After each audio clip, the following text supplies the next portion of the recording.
Então, bom dia, companheiras e companheiros. Saudar toda a mesa, a presença, nossos senadores Pimentel e Mercadante, a presença dos nossos vereadores Guilherme e Evaldo, a todos os presentes. Saudar aqui nossos companheiros combatentes, Sindiúti, companheiro Zezé, companheiro Damião, da década de 80, não? Muito tempo atrás. Quem está na letra? Estamos aqui, a nossos companheiros do Sindicato Apioc, o Alessandro, presidente do Sindicato Chorozinho, nosso secretário de Comunicação, o Oclésio, nosso dirigente em Sobral, Gilvan, que é presidente do Sindicato de Servidores e também dirigente da Apioc, o Ernesto, do Movo Cidacute, o Quinha, esse líder negro, que depois de Zumbi é um grande guerreiro no MNU, o Eduardo, nosso professor, dirigente da Apioc, o Zé Roberto está aí ainda, está o Zé Roberto, nosso dirigente, a Gorete, estava por aí, eu vi a Gorete, nossa dirigente da Apioc. Saudar todos os professores, o professor Luiz aqui, representando a todos os professores e professoras, na base aí, dentro da sala de aula. Saudar todos os companheiras e companheiros. Eu vim preparado para falar sobre a questão do financiamento da educação, mas pela fala do vereador Carlos Mesquita, eu vou fazer só um preâmbulo aqui. Muito mais que defender Lula livre, nós precisamos dizer o que o governo de Lula e Dilma fizeram. Até para a gente entender, vereador Carlos Mesquita, a população saiba que as políticas sociais estruturantes foram construídas, iniciaram-se nesses governos. E no caso da educação, só para se ter uma ideia, eu estava ali, estava rabiscando, em 2008, o governo, junto com os movimentos sociais, aprova chamado Fundeb, a Lei 11.494. Estou aqui vendo o nosso ex-ministro da Educação. Em 2008, depois de muitos prometerem e ninguém conseguirem, que a luta do piso, ela retroage ao Império, né? E nunca tínhamos um piso nacional para os professores. Em 2008, professor Evaldo, um presidente torneiro mecânico envia para o Congresso Nacional a lei do piso. E dentro dela, a questão de um terço planejamento estão sendo atacados agora. Em 2009, um presidente torneiro mecânico envia para o Congresso Nacional a mudança do regime de exploração do petróleo no Brasil, trazendo nosso regime de exploração para o regime de partilha, contrariando a Globo, a Shell, a Chevron, a Exxon, a OPEP. Em 2013, a presidenta Dilma envia para o Congresso Nacional a lei chamada Lei dos Royalties, 11.638. Só para fazer esse resumo, é por isso tanto ódio e tanta perseguição, não ao Lula, nem a Dilma, nem a nós que compusemos essa luta secular pela libertação desse povo brasileiro. Porque nós apontávamos, ao mesmo tempo, que o Brasil precisava de soberania. Em relação à soberania, apoiamos e encaminhamos a discussão dos BRICS. Nós apontávamos que nossas riquezas deveriam ser protegidas. Nós apontávamos que a democracia deveria ser fortalecida. Nós apontávamos que deveriam quebrar essa tutela colonial de muito tempo com o Império Americano e o mercado europeu. Nós distribuímos renda, igualdade de oportunidades, e tudo isso através de um instrumento principal, que era o centro desse governo e das nossas lutas populares, que é a educação. Portanto, vereador Guilherme, temos que defender a liberdade de Lula, mas para defender a liberdade de Lula tem que conhecer o legado do seu governo e conversar com a população. Não apenas na via eleitoral. Precisamos construir um programa, uma plataforma que reinvente a unidade popular. O calendário eleitoral, seja nos municípios, nos estados e na própria União, não devemos ficar refém dele. Devemos ficar refém da construção da unidade do povo brasileiro em resgatar sua soberania, defender seus direitos e apontar para uma nova sociedade. Então, nesse sentido, quando a gente vai falar aqui de financiamento da educação, estamos tendo, a partir de 2020, vamos ficar órfãos, podemos ficar órfãos de uma das maiores fontes que possibilitaram avanços inimagináveis na educação brasileira. É mentira de quem diz que a escola pública não avançou. Não avançou no ponto que a gente entende que é chegar, mas avançou muito em relação aos governos entreguistas e os governos dos tucanos, que não se preocuparam em distribuir renda, nem igualdade de oportunidades, nem valorizar os profissionais da educação. Para onde a gente quer chegar, é preciso essa nova unidade. E essa unidade tem que ser ampla, superem os partidos. Porque nós, Zezé, temos que elaborar um programa, uma plataforma e uma estratégia que unifique, que olhe para além das possibilidades que estão colocadas apenas no centro, no aspecto da esquerda. Tem que ser um projeto nacional de combate ao fascismo, ao entreguismo, que resgate essa nossa nação.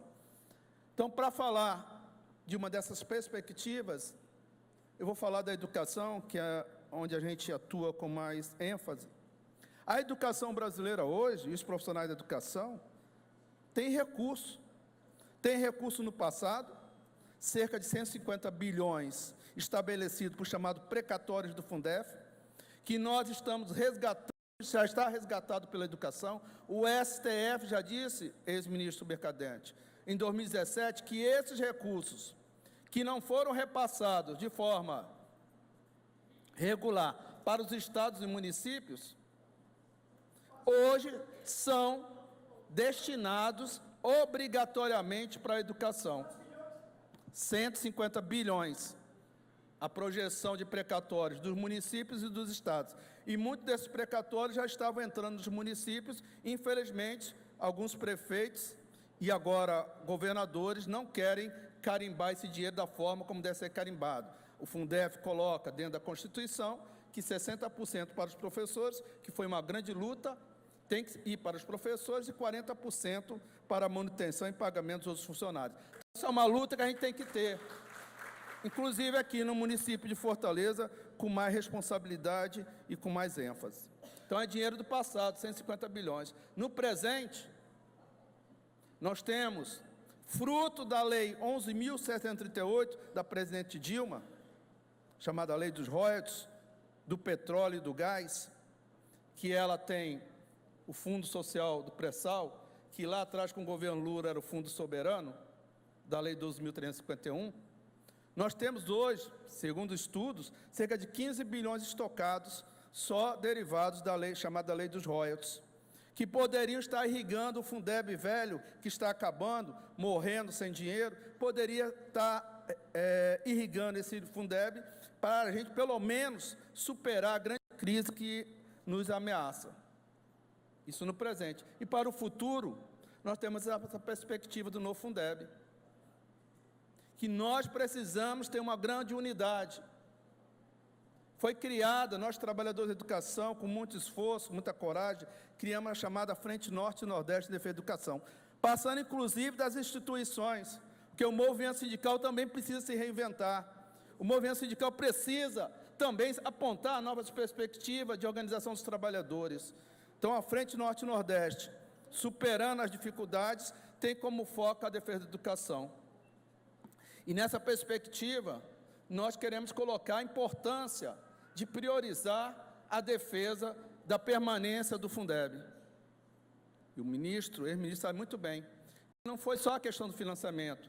O Fundeb enlarguece a questão da obrigatória de atendimento, isso o ministro Mercadante mentor e também propositor dessa grande política pública, sabe muito melhor do que nós. Então, nós precisamos atacar o governo Bolsonaro não apenas de forma reativa, só pelas maldades que ele faz. Nós temos que apontar no centro do debate, que é o financiamento. O governo Bolsonaro quer tirar qualquer tipo de obrigação com a educação e com a saúde, quer desconstitucionalizar o financiamento obrigatório. Então, nós precisamos atacar o centro desse debate, que é o financiamento. E o Fundeb vincula recursos obrigatoriamente para a educação, vincula recursos obrigatoriamente para a valorização dos profissionais de educação, vincula recursos obrigatórios para a manutenção das escolas. Então, nessa perspectiva, para fazer esse enfrentamento com o governo Bolsonaro, é preciso muito mais do que nossa organização e também fundamentação. E isso une, porque interessa aos governadores e prefeitos, pelo menos aqueles que se interessam pelo social. Interessa aos funcionários, interessa aos professores, interessa aos pais. Então, essa plataforma pode unificar e avançar na perspectiva de construir uma grande frente ampla em defesa da educação e enfrentar esse governo Bolsonaro e seu pupilo, o Guedes. Então, nessa perspectiva, nós temos, apresentando aí, sei que o tempo é curto, vou ser bem rápido. Então, não adianta um novo Fundeb da mesma forma como está. Não adianta tornar o Fundeb permanente. Tanto o Fundef como o Fundeb nasceram com dia e hora para morrer. Né? Que nós, do movimento social, sindical, deveríamos ter aguçado mais o nosso governo para que ele efetivasse essa permanência. Mas sabemos da relação de forças, mas o movimento não podia ficar paralisado porque nós tínhamos Lula e Dilma no governo. Nós também temos culpa nesse processo. Nós devíamos ter enfrentado esse debate junto ao governo para fazer com que uma base social forte pudesse impedir aquele Congresso de 300 picaretas, aquelas propostas que tornassem permanente. Então, nessa perspectiva, o Fundeb não pode ser apenas permanente. Os conceitos do Fundeb, né? Ali estão colocando, é uma caixa que recebe parte dos impostos, né? Uma série de impostos, e que é redistribuído dentro dos estados de acordo com o número de alunos, né, matriculados. Quanto mais alunos matriculados, mais você tira recursos do Fundeb. Pode passar? Ser mais rápido. Aí tem um conceito custo-aluno, né, valor anual. Nós equalizamos, a política tenta equalizar nos estados esse custo-aluno.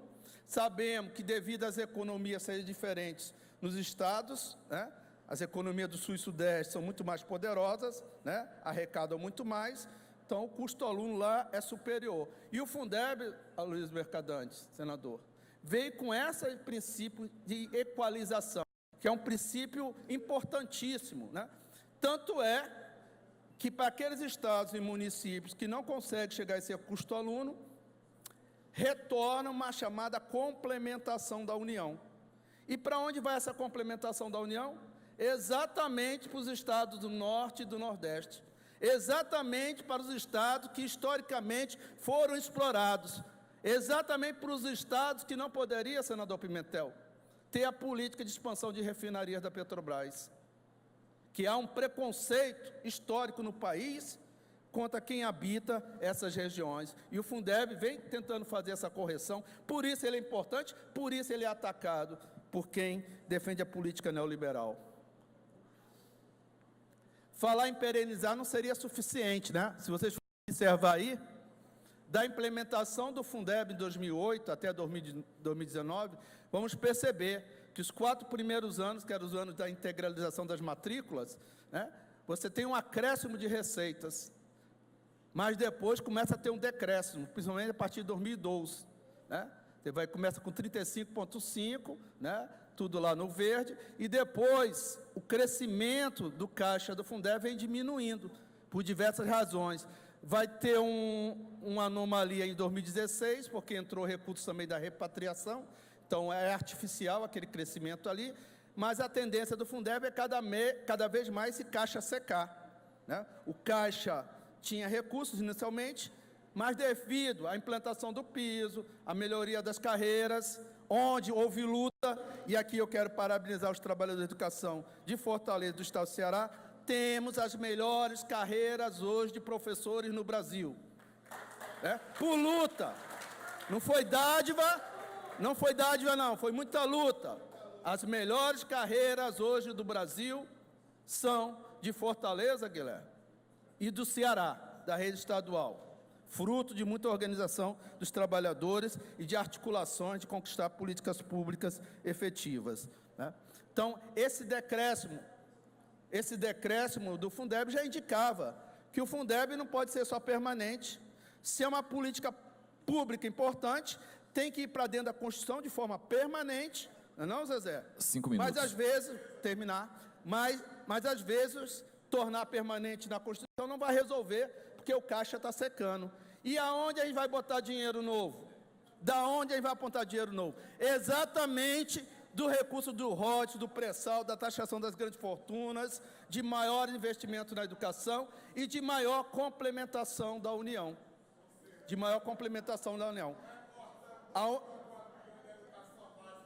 A União hoje, obrigatoriamente, complementa com 10%.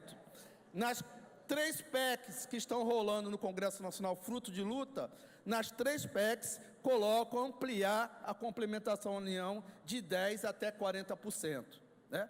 A PEC da professora Dorinha, que é chamada PEC da Câmara, aponta chegar até 30%. A PEC do Senado aponta também chegar a 30% da União. E a PEC chamada PEC dos governadores aponta chegar a 40% nos próximos 10 anos. Né? Então, quanto mais recursos da União, melhor, principalmente para quem? Para aqueles estados do Norte e Nordeste que necessitam e precisam de maior complementação. Na perspectiva do novo Fundeb, o número de estados e municípios seriam maiores para todo o Brasil. Só para perceber ali, o crescimento médio do piso, do reajuste do piso, nesses últimos anos foi de 11,6%. Mas vamos observar que o crescimento do Fundeb nos estados foi sempre abaixo do crescimento do piso. Isso já demonstra que a lei precisava ser corrigida no sentido não de acabar com o reajuste do piso, mas de fomentar para os estados e municípios mais recursos exatamente para poderem segurar esse crescimento do piso. Pode passar? O novo Fundeb, seus pilares, é tornar permanente, aumentar o recurso do fundo com maior participação da União, hoje apenas de 10%. Pode passar? A PEC 1515 é a PEC da Câmara, eu já falei, vai até 30%. Já está tramitando no Congresso Nacional, já está na 5ª reunião da Comissão Especial, está muito à frente, e ainda bem, do que da reforma da Previdência. Se a gente inverter a pauta, ao invés de estar discutindo a reforma da Previdência, lutar contra, mas se a gente priorizar também defender a PEC 1515, a gente dá uma invertida na pauta, né? É importante e dá um nó no governo, porque estariam discutindo exatamente aquilo que eles não querem, né? Uma nova metodologia de redistribuição, os mais necessitados receberiam com prioridade os recursos, e uma coisa importantíssima, elevar para 70% o compromisso de pagamento de salários com os profissionais da educação, não só com os professores. Isso seria um grande avanço. Pode passar? Situação para implementação, né? No primeiro ano chegaria a 15%, até atingir a 30%, com a mecânica diferente. Pode passar? Essa é a PEC da Dorinha. Sairíamos de 13,87 bilhões para 41,6 bilhões, que seria os 30%, seria necessário a União complementar com 27,7 bilhões, no prazo de 11 anos, começando com 15%, e um incremento de 1,5% a cada ano. Olha a importância disso, pessoal. Olha a importância disso para nós, trabalhadores da educação. Pode passar? A PEC 15, a tramitação está na 5ª reunião da Comissão Especial, são 10, o prazo para apresentar emendas, por a gente não ter priorizado, foi até o dia 6 agora de junho, e nós do Sindicato APEOC fizemos contato direto com a relatora e apresentamos nossas sugestões, porque sindicato não é apenas, sindicato tem que propor, tem que articular, tem que estudar. Nós fizemos propostas em relação à PEC, foi o único sindicato do Brasil que apresentou propostas na comissão especial. Pode passar? A PEC 65, a chamada, essa dos governadores, né, que vai até 40%, é dos governadores, não, interessa a todo mundo. Se eles estão propondo mais, é nessa que a gente vai, né? Então, os governadores, principalmente a companheira Fátima Bezerra, está liderando esse processo, né? Fala do piso salarial da educação, não só para o professor, introduz a questão do CAC, cria o piso nacional para os profissionais do e eleva para, no mínimo, a obrigação com salário para 75%, que seria muito importante. Pode passar? Aí, continua, né, 20% do FPM, 1% das cotas de julho, introduz a questão do royalties, participação especial do bônus de assinatura. Isso é um processo que a gente tem que estudar. Guilherme, Evaldo, a gente se propõe a fazer um debate sobre financiamento. Aliás, a gente queria que o parlamento investisse mais nessa questão do debate de financiamento da educação. Pode passar. A PEC 65, chegaríamos a 55,48 bilhões, 40%, né? Já seria 20% no primeiro ano e 2% a cada ano. Pode passar. O que seria de incremento, né? Deu um acréscimo de 37%. Seria um acréscimo de 37% na receita de Fortaleza, de Fundeb. Imagine nós sabendo disso, né? Quanto nós iríamos para as ruas cobrar que esse dinheiro chegasse ao nosso bolso e investimento nas escolas. Pode passar? Aí a PEC 33, chamada PEC do Senado, que ela é da Lídice da Mata, agora está com o senador Cajuru, né? Ela é a mais rápida. Vocês vão ver que ela fala de 30%, mas 30% incorporado em 3 anos, né? Seria a mais rápida. Pode passar. Introduz a questão do CAC. Aí acrescenta 41,6 bilhões, a mesma da PEC 1515. Aí ali no final, realizado em 3 anos, 12% no primeiro, 15% no segundo e 30% no terceiro. É a PEC que aponta tornar o Fundeb cheio em menor tempo. Pode passar. Aí a conclusão, né? Terminando, as PEC listadas falam todas em permanência do Fundeb.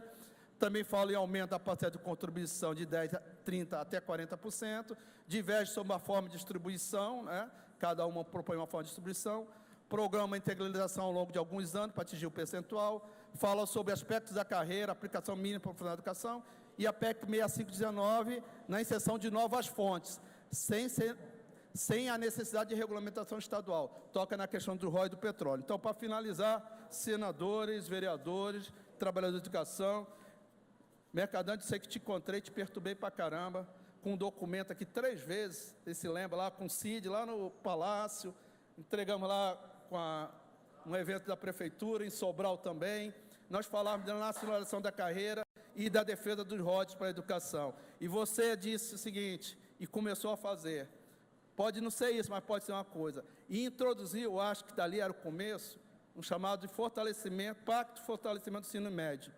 E naquele momento, na sua gestão, pegou parte dos recursos do petróleo e ajudou a financiar um texto de planejamento, que era um incentivo ao professor participar do projeto, do programa. Eu acho que aquela era a perspectiva. Não deixar de sonhar, nacionalizar a carreira, garantir nossa soberania e democracia, a educação merece e a gente precisa se unir. Grande abraço e um bom dia.